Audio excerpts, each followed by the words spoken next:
I really like the one-drop counter magics, the spell snare, stern scalding, mental misstep.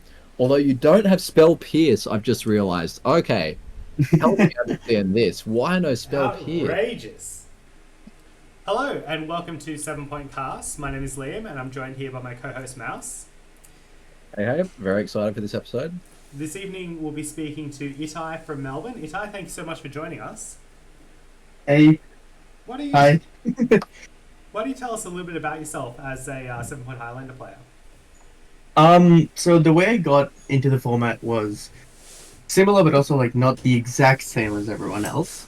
The first time I played it, it was in a proxy league. I played at my university club at Monash, which proxy friendly makes it a lot easier to get into the format. So I played a Time Walk deck. I was like, finally a format where I can play Minsk and Boo. And then next time I looked at the format, Minsk and Boo was up to 2 points already. So I was like, that's hard to play. But what finally got me into the format was I bought a volcanic island and I looked at it and it looked back at me and it told me it really didn't want to get put into a commander deck. So I was like, I can't insult it like that. And so I built Blue Moon. Not 8 points like everyone else. It was 7 points specifically with only a volcanic island. And yeah, and from there it's been my favorite format. This is actually kind of oddly unique story because most people, when we talk to them, say something along the lines of like, well, I started playing the format heaps and then I had to buy the card.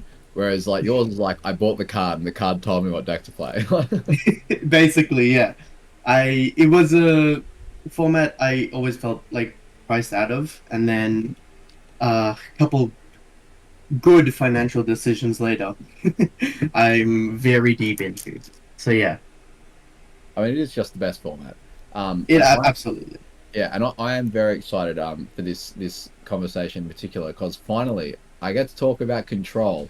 I feel like in many other episodes, it's almost been like intelligence gathering as to like, okay, how do I pick apart these opponents? But now I feel like I'm amongst a true ally in the quest to go to the end game.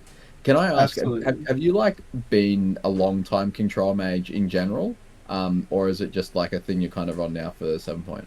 Yeah. So my magic career basically started pretty recently, actually. It was, I think, the first set I played was Adventures in the Forgotten Realms. Hmm. It wasn't specifically because D&D, it's just what happened to come out, and I was introduced through Commander.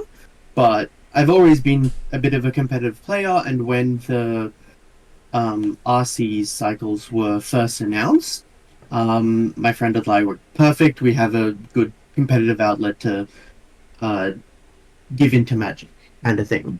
And so I was very much torn between two decks initially, Blue White Control and Winota. Hmm. And very fortunately, I bought into Blue White Control because Winota got banned before the season even started. So I'm like thinking back, and if I had just that coin flip went the other way and I bought into Winota, I probably would not be as deep into Magic as I am today. I think instantly getting the deck banned that I would have bought into would have just absolutely heartbroken me, and I Yeah, wouldn't have wanted to spend more. yeah, it definitely Um, feels like a bit of consumer betrayal when you're like, I mean, why even print these cards if you're just going to be mad redundant? exactly. But yeah, played Control in Pioneer almost exclusively, and then enjoyed that so much. Got into Modern, got into Standard, got into 7 Point. Cool. So, big Control background. I just like having agency, really, is what it Mm. boils down to. I like deciding how the game turns out. I don't like to be at the mercy of my opponent's cards. Yeah, yeah, there definitely is something to be said that when I suppose like when in a format with stuff as powerful as like Tinker and stuff running around, um, that it can sometimes feel little bit hopeless if it's just like, oh well, my deck strategy is like hope they don't have it or kill them faster. Control always there Mm, definitely gives you the sense of, I mean, if I find Force of Will, it might be fine, you know. yeah. And it's also a thing of like my deck has an answer. It's whether I find it or not. Mm. Like even playing a Tinker deck, being just casting Tinker and being at the mercy of like, well, my opponent either answers this and I lose, or it resolves and I win, isn't a play pattern I enjoy grinding. Really, like it's very fun to play occasionally, but having that just repeated feels like it goes slow. But a control deck always feels like almost like a puzzle, similar to Storm and stuff like that, where your avenue to win is different in a lot of games, and you need to figure that out on the spot. Yeah, that makes sense. I think there's also I don't know if you have this like kind of like I don't know what's the right word, like spiritual experience. But like I feel like when you're playing Control, it like taps into a lot of the tropes of kind of being like the good guy in like I don't know, like a Karate Kid movie or something. Where like, you know, the beginning of the game is always kind of sucks, right? Like, you know, your opponent like the deck is slow, you're more likely to have these expensive cards you can't cast. Your opponent applies a bunch of pressure and like, you know, you feel like the underdog, but like, you know, by bit, like you kind of claw advantage back into the game and then you emerge at the end, you know, like as the biggest, baddest deck in the room. But it's funny, right? Because at the same time, I feel like historically people have always treated control players like the bad guys, like the villains, because they run counter spells and stuff like that. Do you have the same kind of, I guess, vibes as I do? Absolutely, like the villain doesn't win with on having 2 life. The villain wins when they have 20 life. Mm. Like if you manage to go down to 2 and claw your way back up to a win, that's just like the like with the power of friendship kind of story arc. Yeah, 100%. But yeah, So another kind of like before we dive into the deck more broadly, another thing I kind of want to ask about is, you know, you mentioned that you played Blue Moon, and the deck we're going to be talking about is Jeskai. How do you feel about like colors and control? Because I've been doing a lot of experimenting with like different colors. You know, some even green, even though it's kind of like the blasphemy color. mm. Some two color like blue white, Blue Moon. Some three color even. Where do you think is Jeskai like a flavor pick for you? Do you think it's the actual quote unquote sweet spot? Like, what are your thoughts on colors and control? I think that Jeskai was the way I kind of started building the deck. I looked at a Miracle Shell because I felt that was the best way to um, enable the deck, and then I felt just the Miracle package was weak, and then just went back on it. I think that it's very interesting. Like Esper, for example, I think also can be a very strong control deck, but plays and needs to be built a little bit differently. You don't have a lot of red cards that I'm sure we'll get to later, but yeah. And then also, uh, what was it? Yeah, and Blue Moon felt the main reason I moved out of Blue Moon was after Frog got printed, and I was a couple times it resolved, and I looked at it, and all my cards said deal X damage, and I'm like, I cannot kill this frog. Mm. And that's the main reason I kind of started to move away from Blue Moon. But look, I play Jeskai out of a love of Jeskai, and yeah, that's I'm gonna sit on this deck for a while, I imagine.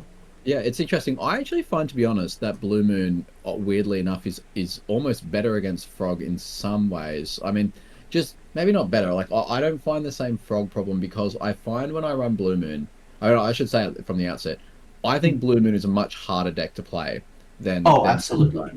and Esper.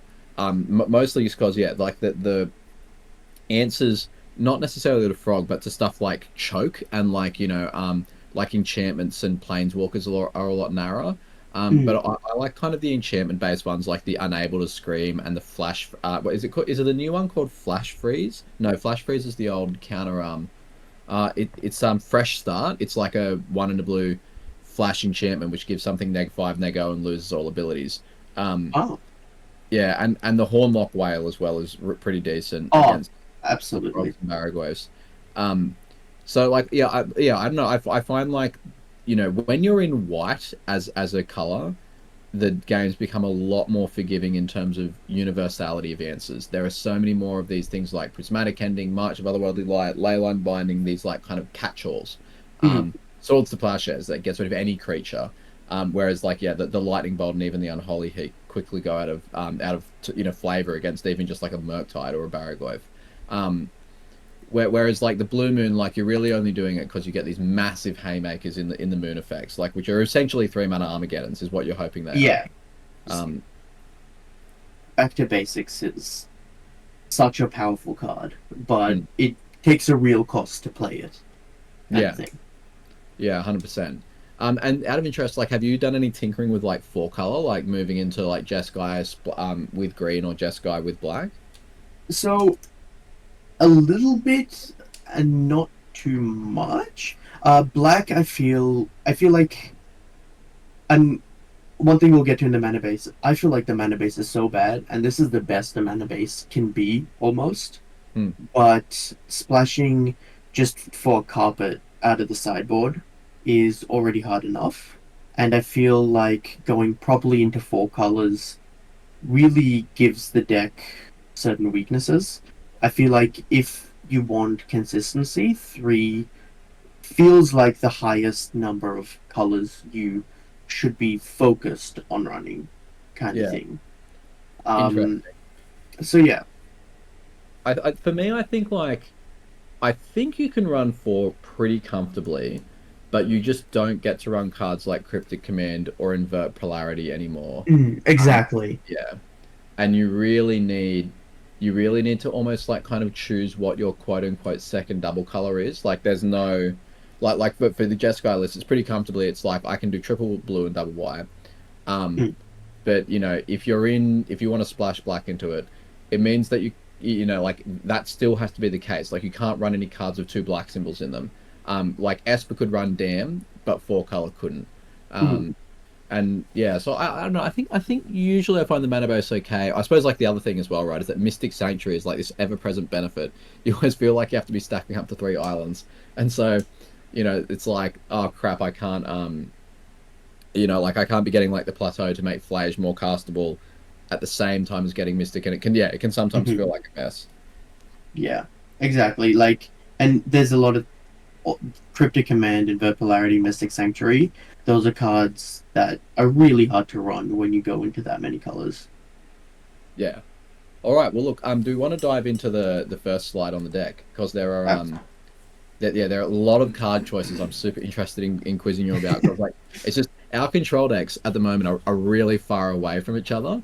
Um, and so there are like there are cards where I'm like, oh yes, like I gave up on this. Why have you not given up on it, etc. mhm. Well, yeah, give us the So, brief on the creature and planeswalker suite. so Teferi, I think, is pretty self-explanatory. That was one of the first cards that went in. What as soon as I knew I was playing Jeskai. The card absolutely takes over games. It wins any counterspell matchup really, Hmm. and it's just you feel so safe playing behind it really. Um, but yeah, that card everyone heard of. There's not too much to talk about it. Yeah. Um, I do in I the do want pre, to like point out yeah, you're right about the safety thing because sometimes with control, right, like there's a real risk when you turn the corner, like the mana investment to, for example, just like main phase out of Flage or a fourth Elingus.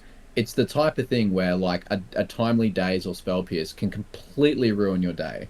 mm, Um, but Teferi lets you like turn the corner in safety. It's very important.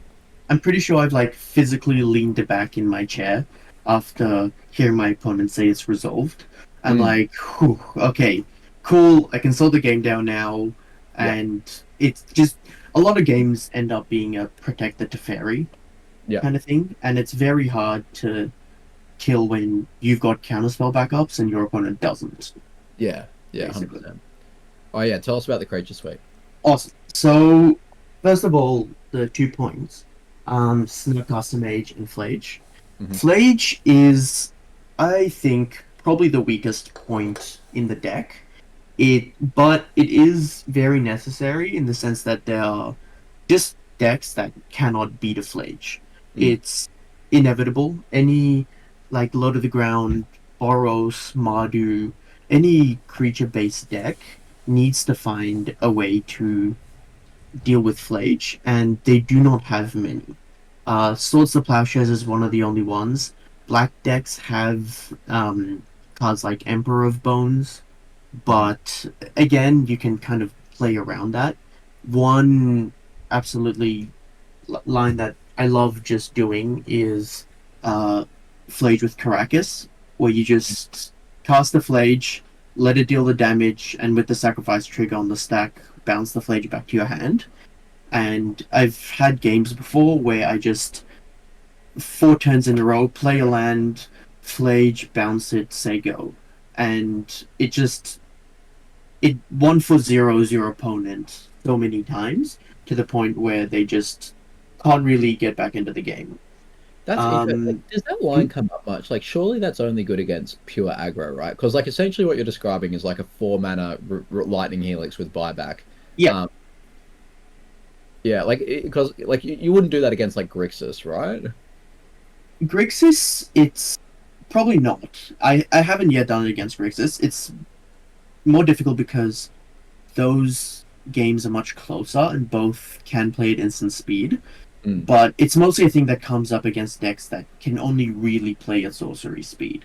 Yeah. You know that if they've tapped out on their turn for a threat, and you're tapping out on your turn to deal with that threat. And it kind of just goes back and forth like that. Yeah. But with the amount of digging this deck has, combining the two isn't as difficult as you'd think in a singleton format. Yeah, okay. It's interesting that you reckon Flage is one of the weakest points, because like whenever I've built Jeskai, I've always thought of Flage as being like one of the strongest points. Like it's the reason to be in Jeskai as opposed to being in more colors. Just because like it's such it kills them so quickly. Like when sometimes when you turn the corner, you can just lose to your opponents having too many turns. If like the plan is right now I'm going to kill you over 8 turns with Snapcaster Mage or something like that. But Flage is like, especially if you've got Arena of Glory, it's like this thing it's over in 2 turns. The life means that I'm so far out of reach of any like timely price to progresses or something. Yeah, like for me, a Flage is like a real draw. It's like one of the reasons to be specifically in Jeskai, so you can afford the red, white. It feels great to play, but I think the reason I say that it's one of the weakest points is because there's a lot of matchups where it doesn't matter. Basically, against stuff like Storm, you can't really play a Flage, buy it back, and burn them out over many turns because you can't really allow it yourself to tap out of 4 mana. Against Grixis, doesn't really give you time to do it. Eldrazi doesn't really care, really. But it feels like one of those cards that it's probably the point that I'm most happy boarding out, basically. Okay. Just because there's matchups where it absolutely feels like it's worth the point, but there are also matchups where it feels like it's just a lightning helix. Yeah, fair enough. And I suppose with this deck as well, it's not like in Control you get to run stuff like Ledger Shredder to kind of like scam it into the bin. Like every now and then you'll high roll like a Surveil land, but the way to get it into the bin is to literally cast a 3 mana lightning helix, which is not cutting it in a lot of matchups. Exactly. Yeah. And even more on top of that, it's a lot of the time your opponents sit with a lot of their removal in hand, especially stuff like Swords to Plowshares, and it just Flage becomes just like a lightning rod of basically a magnet of removal. And which should have like rotting in their hand. Yeah, exactly. I definitely have like as many games as I've like won with Flage, been like, all right, Arena Flage, take 12. It's there are definitely times where I like do it, get all hype, and then it's like, oh yes, my one card is the Swords to Plowshares, which has never had a target until now, and thank you. And that can be very disappointing. Actually, speaking of though, you don't run Arena of Glory, do you? No, I don't. And a big part of that is because I just want my colors to work a lot of the time. I think Arena of Glory is absolutely a strong card, but just looking at the creature suite here, there's Flage and Pyrogoyf that want to be cast off it, really. There's not really much else where you're kind of happy Arena of Glorying out. Like, when you play a Palace Jailer, you're not like, awesome, I can attack with 2. You'd, you'd much rather leave it back as a blocker and protecting the Monarch. And Solitude and Subtlety usually get played at instant speed anyway. Yeah. I think for me it's just because of whenever the initiative and the monarchy and stuff are around, just being able to give any creature haste, I'm really valuing that at the moment. Just like there are times where it's like, and I get in and I get the game mechanic. But at the same time though, like I don't run Caracas, so I can understand that, like, because like library is like the non-negotiables. It's awesome, it has to be in there, and if you're trying to get like the 3 islands for Mystic Sanctuary in a timely manner, it's hard to be like balancing arena and library and Caracas and 3 islands for Mystic Sanctuary. Like that's actually a very big ask. Absolutely. Yeah. Whereas you probably maybe get only, other than library, maybe you only get kind of 1 other utility land, and maybe it's just Caracas or arena. Exactly. Yeah. So, yeah. Other than that, the Subtlety and Solitude, they are 4 and 5 mana creatures that have the option of evoking. A lot of the time, you want to be playing these cards as their 2-for-1 value, and very rarely. Sometimes it comes up and you just have to evoke them, but most of the time they're a lot happier being cast for their actual creature. A lot of time I'd be happy to take a hit, take 2 hits, just to be able to sit on my Solitude and wait to cast it, because that really helps turn the corner. And other than that, a lot of the other creatures are... The theme of creatures here is you want to be 2-for-1ing, really. Hieroglyph enters, it kills something. Palace Jailer is almost a 3-for-1, like getting rid of something, being a 2-2, and giving you the Monarch and letting you draw. Snapcaster Mage, it's Snapcaster Mage. I think the card is definitely falling off from a lot of non-control blue lists, and I kind of feel bad because I absolutely love the card, but in a control deck where your cards are very tight, there's a lot of effects you want to happen twice, like a Swords to Plowshares, a Counterspell, all those kinds of stuff, and the consistency of it feels really good in a format like Highlander. Not to mention the amazing high of the Snapcaster Mage Flame of Venor. Oh, absolutely. Like it's just it by itself is. But you're right. Like the second Sword Splash is really important.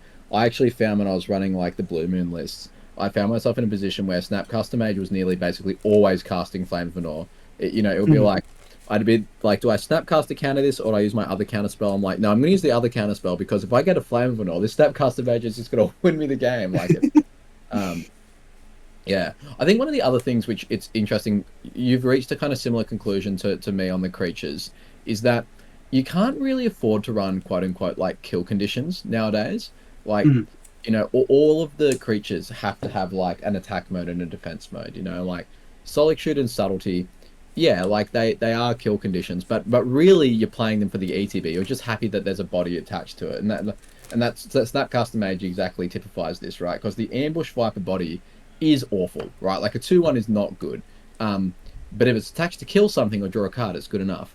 And Tidebinder is just kind of like a case of there are just so many relevant activated and triggered abilities. You've just got to think of this card as like 2 and a blue for a 3/2 flash ETB counter a spell, with some narrowness, because there are lots of spells which, without their activated ability, might as well not be there type thing.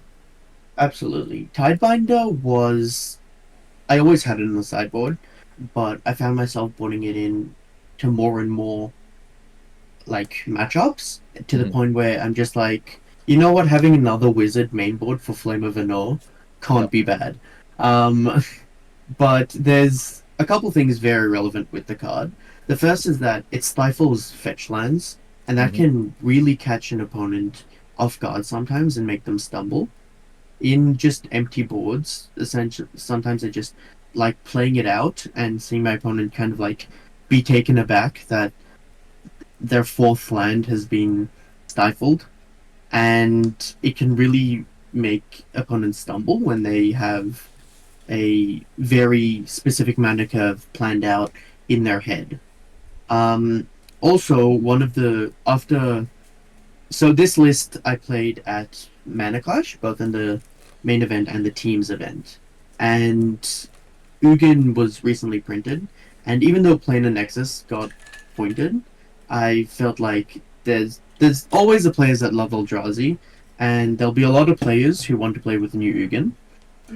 There weren't as many as we predicted, but the main thing is that this deck really, really loses to 13 mana Emrakul.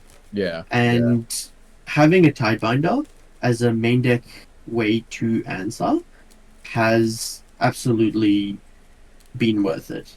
I played in the teams event against Ben Tudman, who extraordinary player, but was at one point I just taxed him, probed him, and he revealed a hand with Emrakul in it. So for the next like 3-4 turns, I'm just like digging heavily through my deck, looking for that Tidebinder, and he's playing very, I'd like safe, knowing that he's got the Emrakul that will finish the game for him, and having that just the trigger get Tidebinded and then the creature removed really put me on the front foot and kind of got rid of his entire game plan almost.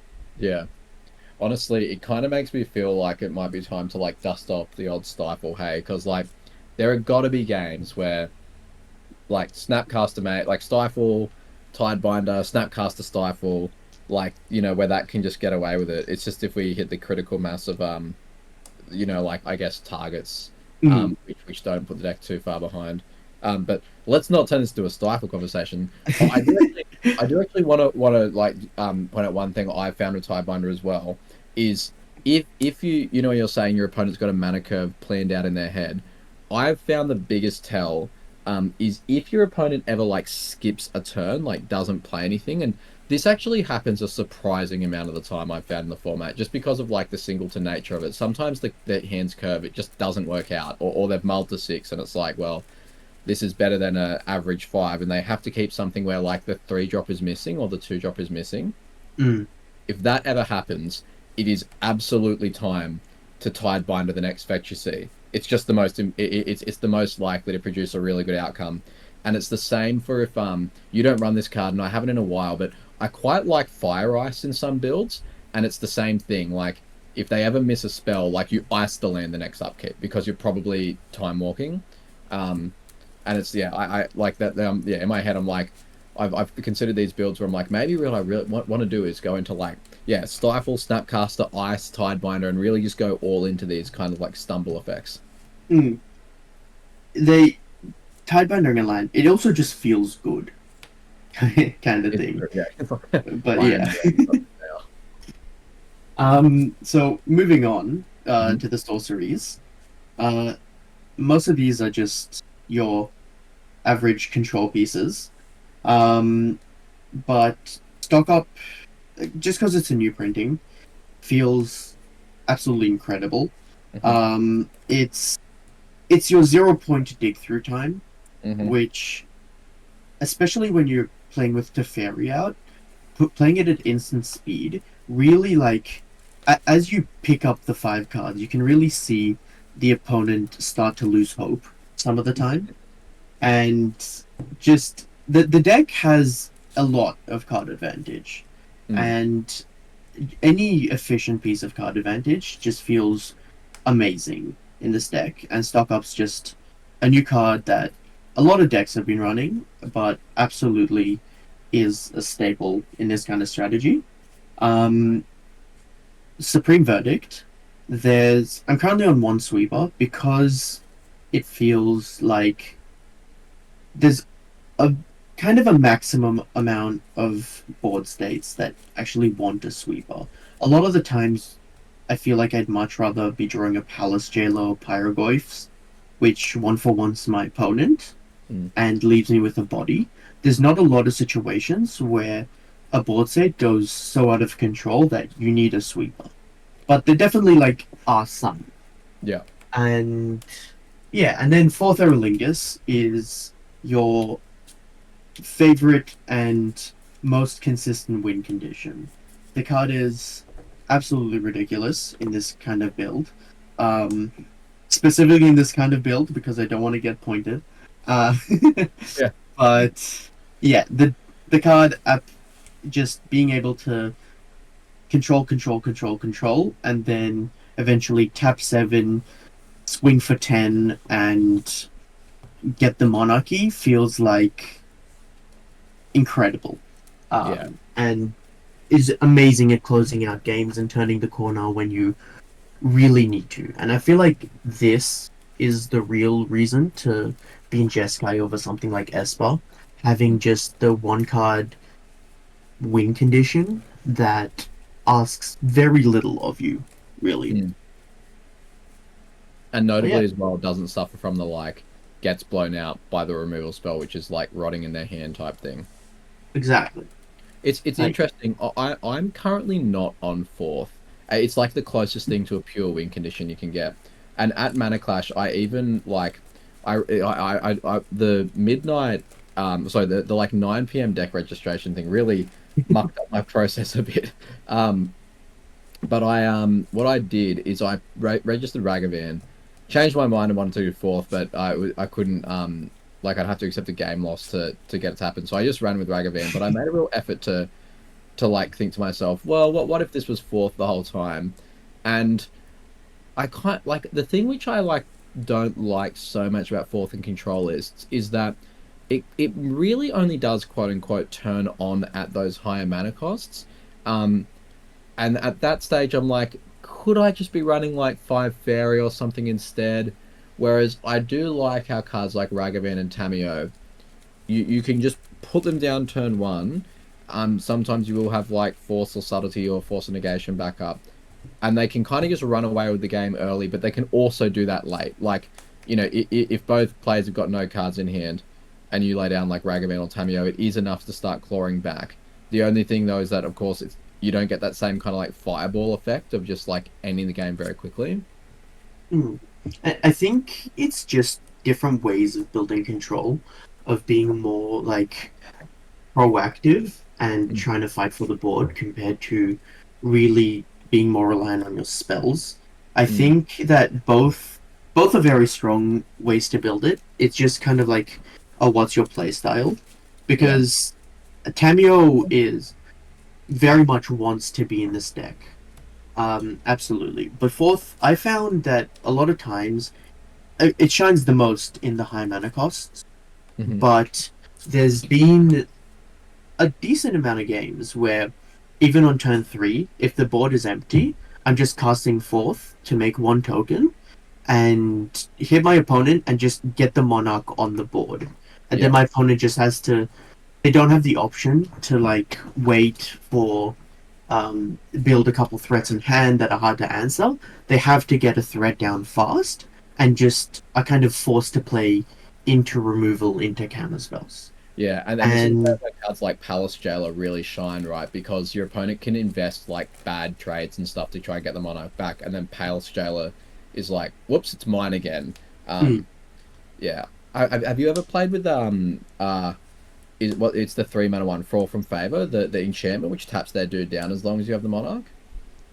I haven't, and it's very much on one of the cards I want to be trying next. I think that very lightly circling back to Blue Moon. Blue Moon loves playing with the Monarch, Mm. and but doesn't have good ways to get it. And I've really been wanting to try a Blue Moon list that does play Fall from Favor Yeah. for that exact reason. I think the card's good. I think just the removal suite you have in Jeskai makes it hard to justify running, but it's Yeah. definitely worth testing. Yeah, I think of it more as a kill condition than a removal spell in some ways, just because of that monarch thing. But you're right. Mm. Like just guy, if you're spending 3 mana at sorcery speed, there are so many better things you could be doing. Can I Exactly. go on Supreme Verdict? Because I'm in a similar place to you where it's like it almost feels like it's a necessary evil.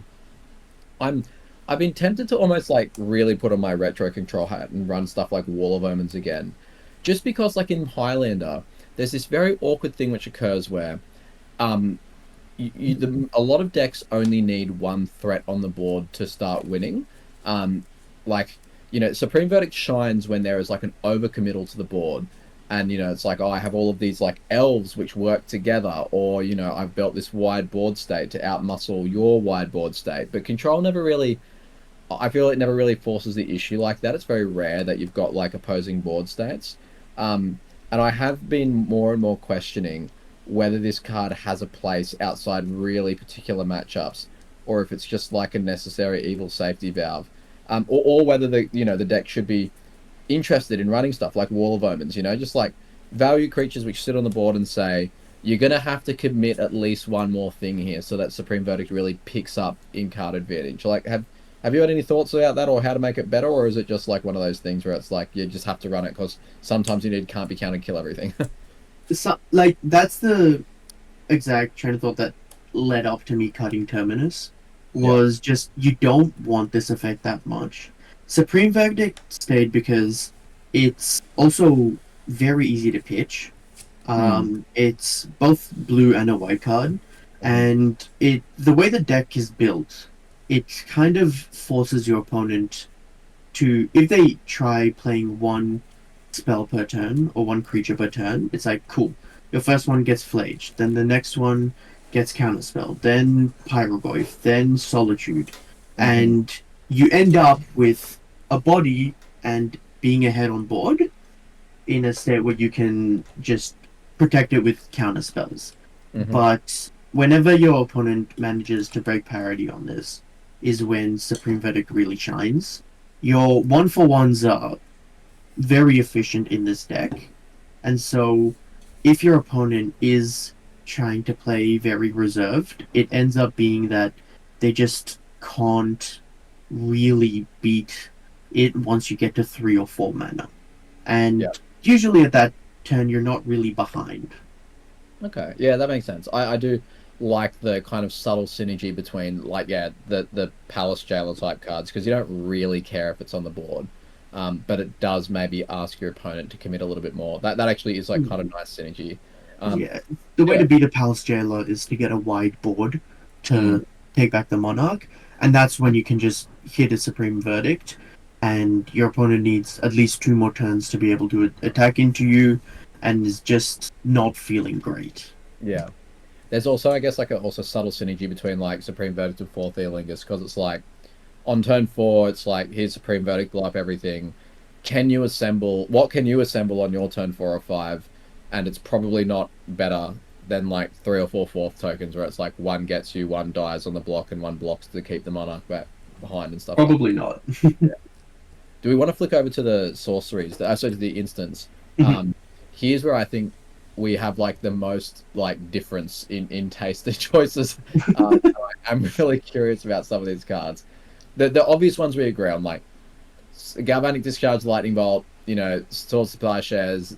Having a lot of 1-drop removal is one of the main reasons to be in Jeskai. It's like these 2 red drop removals. They're so good. I really like the 1-drop counter magics, the Spell Snare, Stern Scalding, Mental Misstep. Although you don't have Spell Pierce, I've just realized. Okay, help me understand this. Why no Spell Pierce? Outrageous. Liam has joined back just to defend Spell Pierce. Well, look, Mouse just wants to bro out with you, and I can't really provide that for him. So, but look, now I've heard Spell Pierce mentioned.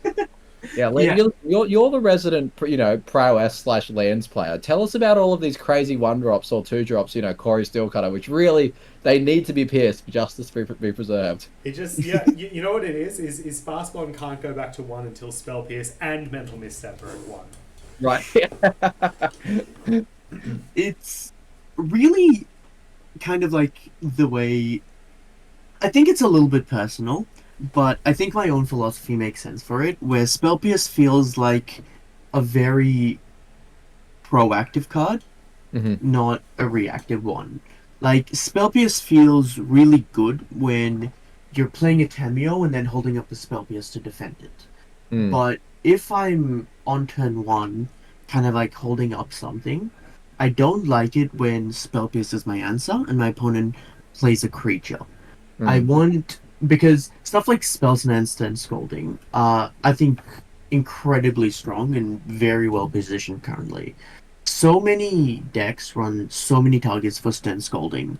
A lot of the best creatures in the format are able to be hit by Stun Scalding.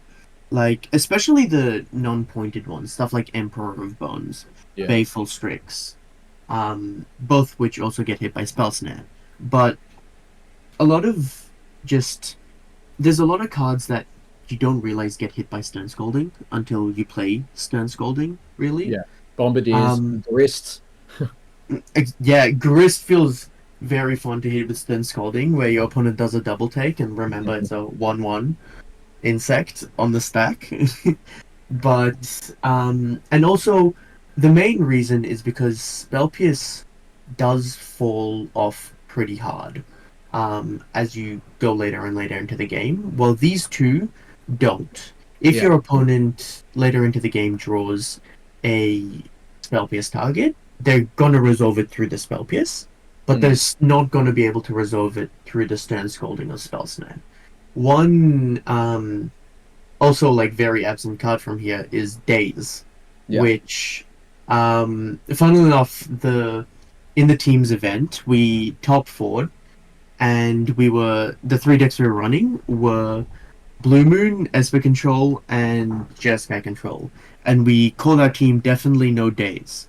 Yeah. And the thing is, only the Blue Moon list was running Daze, but everyone that we sat down and played against was just like, "Oh, you're definitely not running Daze, are you?" And we're like, "No, of course not." Yeah, I agree And with that. I agree with that, Days. I think like control decks fundamentally want to build up their mana bases, and the only reason, like I ran Days at the Mana Clash, but that's because I had Ragavan, and that's like it. Like unless you're like really all in on defending a 1-drop, I don't think Days really has a place unless I guess the meta's like 80% Grixis, in which case you just need it because they've got it. But yeah, most, I think it's not good. yeah, I think you wanting to curve out is too important. And yeah, and Spell Pierce kind of like has the same fallacy really, where there's very little cards on turn 1 and 2 that really punish you for not having a Spell Pierce. A lot of those can be hit either by Spell Snare or Stern Scalding, or just only come up once you have something like Lose Focus, Normalize, that scale much better into the game. Normalize specifically is being run, but Mana Leak not, because the exile effect is very relevant. There's a lot of times where it makes it very awkward for your opponent who was kind of like relying on the card being in the graveyard. There's a lot of delve spells, that kind of stuff, where just the line of exile makes it just that much better than Mana Leak, where it's worth running. Yeah, it's But interesting when the benefit like that is invisible, right? Like you've really got to have like good playtest partners who will give you that feedback that the exile is super relevant. And also I guess when you're in white, if you're on that critical mass of exile as well, like you've got swords and you've got march and you've got no more lies, and it's not that one exile got them, but it's the fact that like 2 out of 5 things you answered were exiled, and that makes like the Deathrite Shaman a bit more awkward. Oh, the Emperor of Bones thing can't be brought back, or just the value reanimates. Yeah. Yeah, exactly. And it just ends up building up, and it feels good. The other cards here that aren't being run by too many people, or just not in that many decks, are Lose Focus as a very good way to have a good. It fights other counter spells really well. Yep. And is a tempo counter spell that doesn't fall off too badly into the late game. Like especially against other blue based mid range decks, there'll be a lot of times where they kind of wait for you to be at a vulnerable point where they think they can resolve a threat with a counterspell backup. And then you just play Lose Focus on them, and they realize that Lose Focus reads can't be countered. Yeah, it's like a main deckable Flusterstorm. Exactly. And it feels very hard for your opponent to play against. And it's just like in the early game, 2 mana count unless you pay 2 is a very like real cost. And like who has time to wait for turn Hold 4 on, hold in on, hold on. You know what? If Claims like spell pierce alert. yeah, if you think paying 2 is hard, let me tell you about Spell Pierce. it's also is not restricted to only non-creatures, which is a very big bonus on that card. Um, but yeah, look, as the last thing on Spell Pierce, I think the cards, it's definitely a very good card, but I think it wants to be played proactively, not reactively. Holding up a Spell Pierce feels like a lot, I guess, more vulnerable than holding up almost any other counterspell, just because it's like it's only paid 2 once. Loose Yeah. Focus does it several times. I will say this in defense of Spell Pierce. I actually have 2 points of disagreement to talk about in this little counterspell suite. The first is that instead of No More, like, for me, the reason to run No More Lies over, for example, Evasive Action, which is normally my go-to, right? Because Evasive Action I kind of view as like the mana leak that falls off just that one more turn later, and that can make a big difference, especially when you splash in for like the Tropical Island. Yeah. So my rationale for No More Lies is to make the evoke part of Solitude something that is actually possible for the deck. You do actually need white cards that are not also removal spells, because a lot of white cards are removal. So the idea of like pitching a removal to evoke a Solitude, it's just like it's a total waste of time. Whereas No More Lives, allows you to trade a counterspell for a removal spell of the evoke Solitude. But unless you're interested in doing that, I'm not a huge fan of it. Like, I do prefer evasive action. But the other one is Spell Pierce. I've just found that so many of the game-endingly problematic permanents, like the Fable of the Mirror Breaker, Blood Moon, Choke, like these are, or Corey Steelcutter, these are like on curve, played on curve non-creatures. And for me, Spell Pierce is not only a clean answer to those, but it's an answer that I can both dig for and cast in the same turn, because a lot of the time it's like, it's not, I think it's less common that I'm quote unquote like, saying land, go, hold up, Spell Pierce. But it might be more common that what I'm actually holding up is like Dig Through Time or Brain Surge. And it's like, oh crap, here's the Blood Moon. Okay, what is a counterspell that I can have the mana at this stage of the game to both, dig and draw and then cast? And the difference between 1 and 2 mana there for me is very large. Like Brain Surge cast Spell Pierce is miles easier than Brain Surge cast No More Lies. I think the point with the Solitude on the Normalize is definitely a good one. And same as a Spell Pierce, like, being 1 mana is a very big deal. And I'm very happy to be wrong on Spell Pierce. It's more of a personal decision where I don't like, it's been stuck in my hand too many times. So Spell Snare and Stern Scolding, but it's definitely feels like it has its high highs, but its lows feel a lot lower, kind of thing. And I'm very happy to be wrong on it. It's definitely a card that very much can fit into a deck like this. But when you play cards like Tameo, Ragavan, and other much cheaper threats, it feels like it shines a lot more. The next cards I want to ask about, so because I think this actually pairs really well, is I am now off Dig Through Time, and I've been off Memory Deluge for quite a long time. And the cards which I would run instead would be Tameo and Ancestral Visions. And my reasoning is something along the lines of that. These are all card advantage spells fundamentally. Like that their role is to draw you more cards than your opponent. But very rarely, if I draw an opening hand, do Memory Deluge or Dig Through Time make the hand any more keepable. Like, usually they make the hand worse. It's like, I kind of wanted to top deck this thing on turn 5, not have it right now.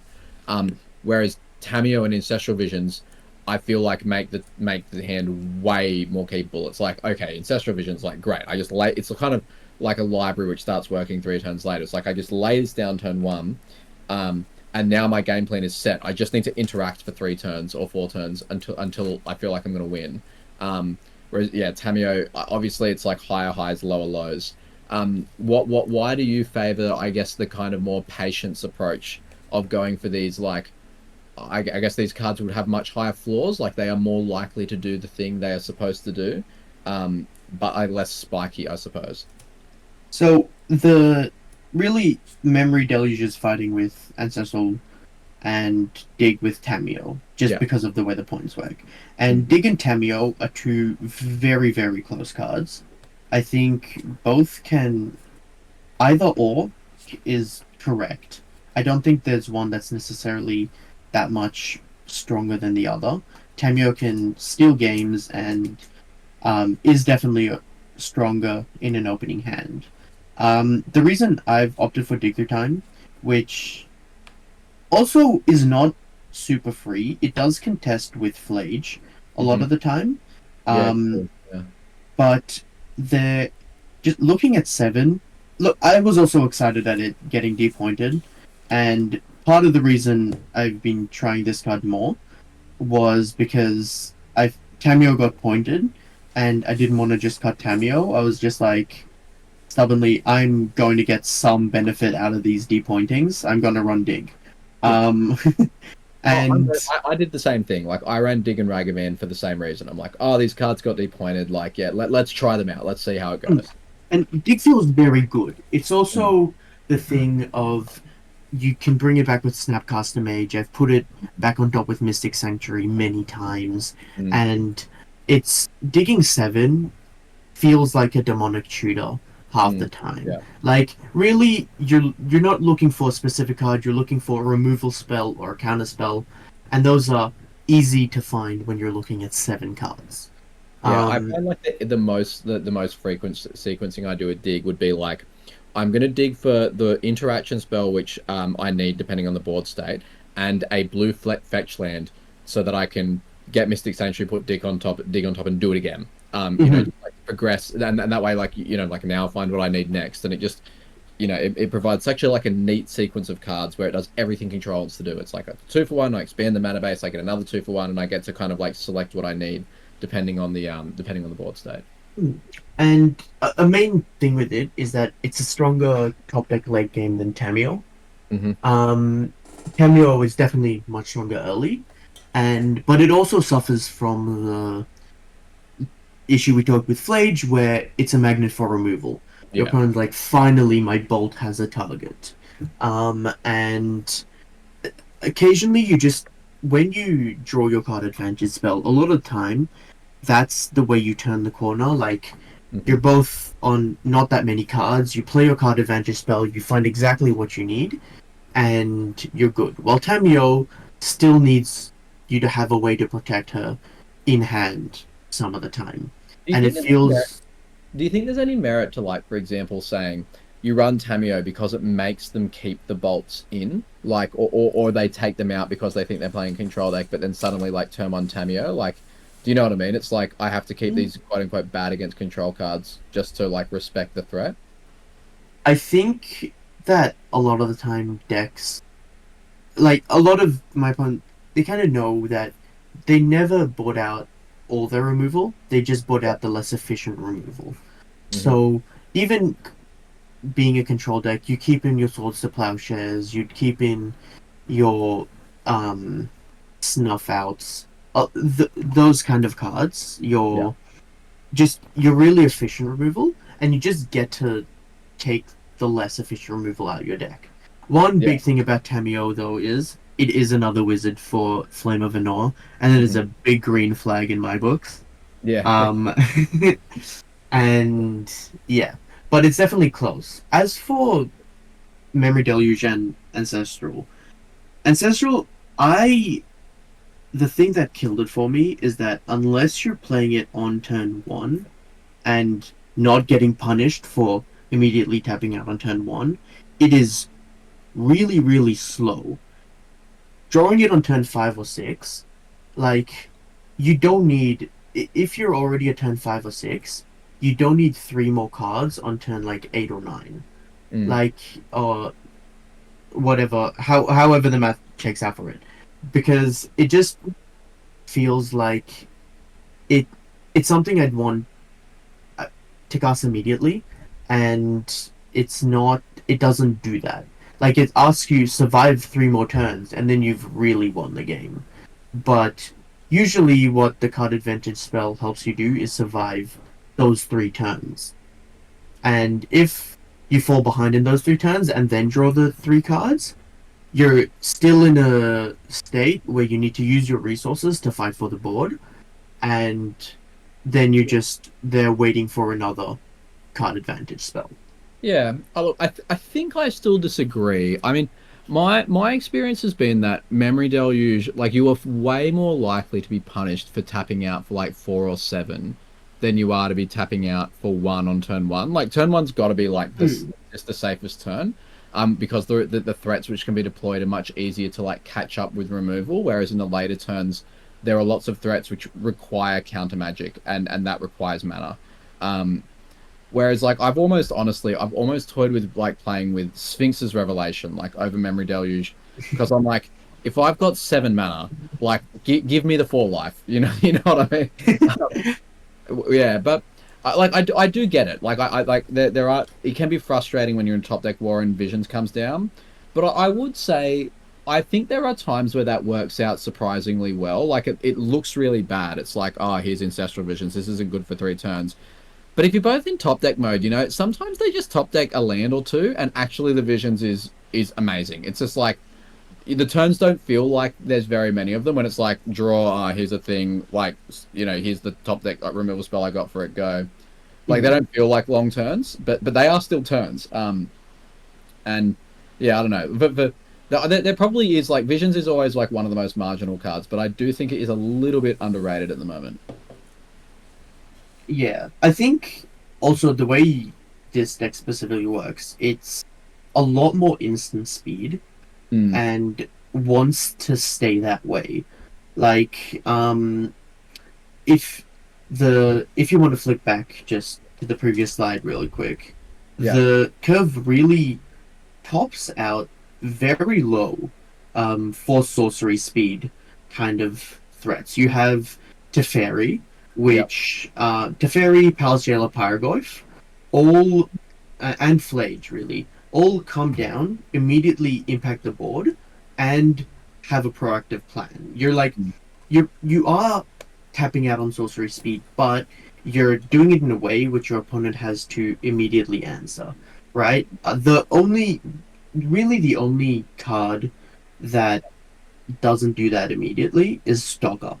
Like Stock Up, even though you have stuff like Supreme Verdict, Fourth Erlingus, Stock Up feels like the most expensive sorcery speed card in the deck, which sounds very weird, but if you feel a lot more safe tapping out and wiping the board than tapping out and casting a Stock Up kind of thing. Yeah. Where Ancestral Vision, I feel like I don't want to wait.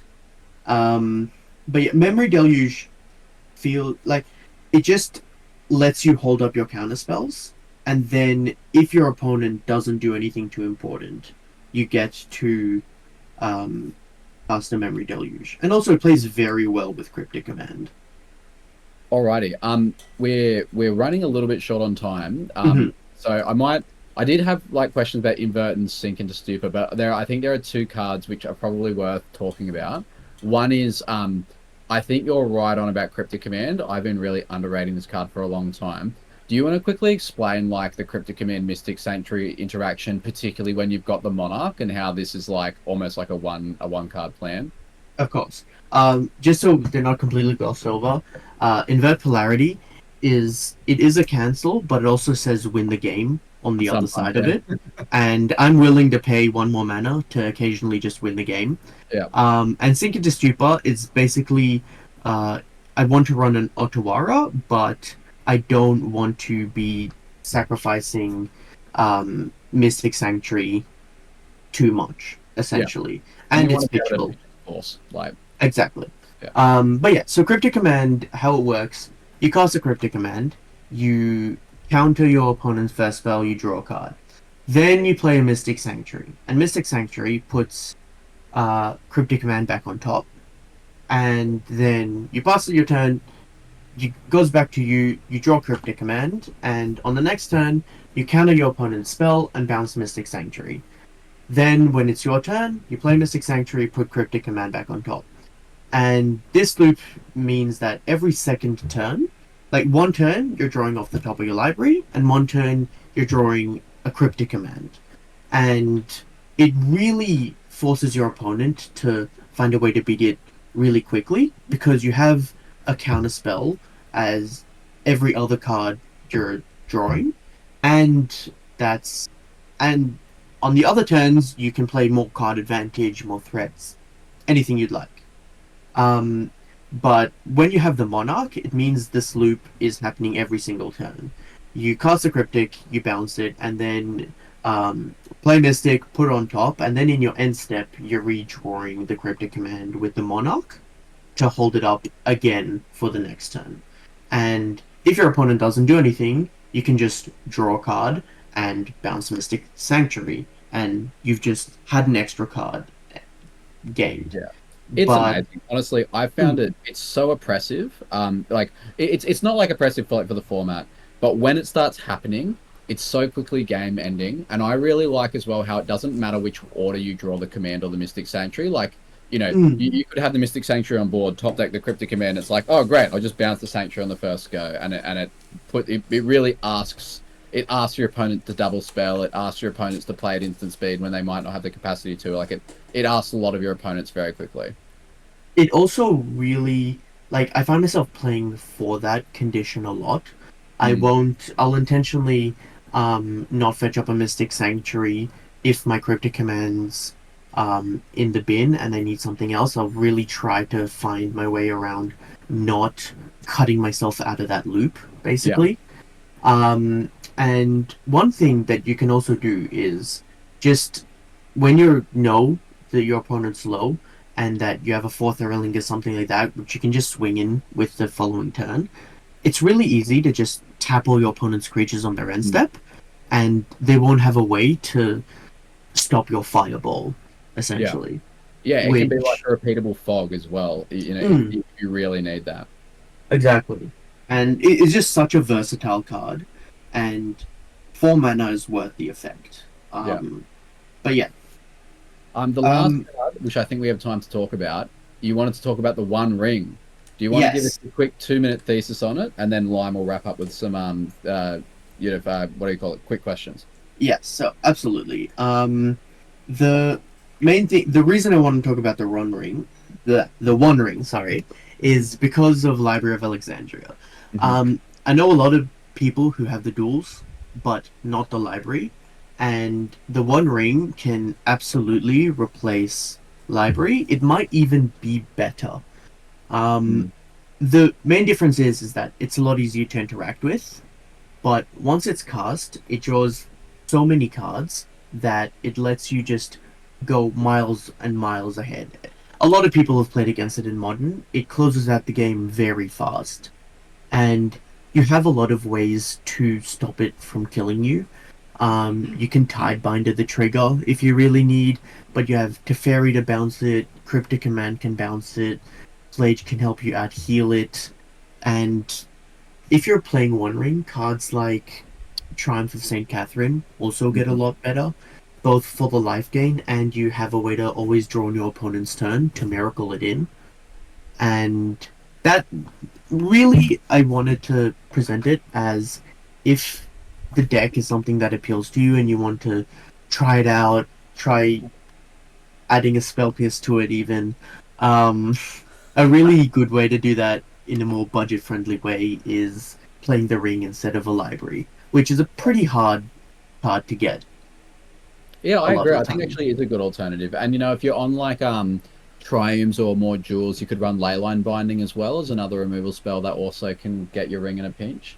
And you know, you can even do the thing where you're like Leyline Binding your own Ring to ferry the Leyline Binding back into your hand to reset the Ring and then keep going. I've found that when I built the ring, the only two deck building restrictions in a control shell is either your threats need to gain you life, so you need to be on stuff like Flash and Solitude, or you need to be on a threat package which ends the game very quickly. So, be on like the fourth Elingus, or be on like a Through the Breach Emrakul plan or something. Just something which ends the game quickly, so that the bird encounters don't end up killing you. But the main reason that I became really high on this card is because Sean Henry, who I was playing with on teams for the Mana Clash event, was on this card because no access to a library, and I saw him consistently drawing 5 cards, 6 cards with it, getting the burden counters really high, and just having so many cards in hand that it didn't really matter. But also on the Leyline Binding, I'm pretty sure that only hits your opponent's permanents. But yeah, again, you have Prismatic Endings, you have March of Otherworldly Lights. There's a lot of ways to get rid of it if it is really that scary, and it will draw you those answers to it. Yeah, you're definitely right about Leyline Binding. All right, well look, I honestly, I think I could have gas bagged for like another whole hour about Control. There's so many like other cards, like the Get Losts and the Leyline Bindings and like the talk about March and stuff. But who knows? We'll have to have, maybe when they print more Control cards, we'll have you back for another episode, because it's definitely an archetype I like a lot. And there are just so many little choices. I didn't even get to like do my defense of Electrolyze. There's another episode in it somewhere. But thanks for coming on. Lime will shoot you some quick fire questions to close out the episode. Awesome. Yeah, look, I'm glad the two of you had a chance to bro out about this. I was just a spectator. But look, we like to wrap up with a couple of quick fire questions, so nothing too serious. The first one is: should Mental Misstep be 1 point? I think it's a completely different format if it goes to a point. Would you prefer that format? I don't think so. I'm biased. I like the card, but also I think, which one person previously on your show said this, which I think sums it up really well, is giving decks that don't have a way to interact with with many things on the stack, a way to interact on the stack is good, and also it does control the power level of a lot of cards in the format. Stuff like Reanimate. And, absolutely. That's strike 2 for egregious counter spell takes. The second quickfire question is: what is the best deck in the format right now, do you think? Oh, that's a difficult one. I can't answer that quickly. I think Grixis... I don't know it yet. Maybe. I think Grixis is... I think Deadpool is a real card that gave them a lot of power. As soon as that card was printed, I was just telling all my fans, you have to play this card in Mana Clash. Like, it reads absolutely insanely, and gave them a really good way to fight just a lot of creature-based matchups. So I think Grixis is definitely up there. I think Blue Moon is also really well positioned, as well as and again, I'm a bit biased. I think Jeskai Control is in a very strong space at the moment, where a lot of people are opting for creature decks. Cool. And finally, and I think you might have accidentally already answered this, but if you didn't have access to a library, what control deck would you play? Honestly, probably this one with the One Ring. Yeah, that's what I mean. Maybe I'd try going Esper, change a couple colors, stuff like that. But yeah, look, library, I'm purely playing it for the dopamine rush of playing a library, tapping and drawing a card. There's very little things that feel better than doing that. And unfortunately, no matter how unoptimal it is, I don't think I'll ever not play the library. I'm very much I have the library, it will be getting played in a deck. Yeah, you and me both, Ittai. It's library for life. Library for life. All right, and that seems like a great spot to end.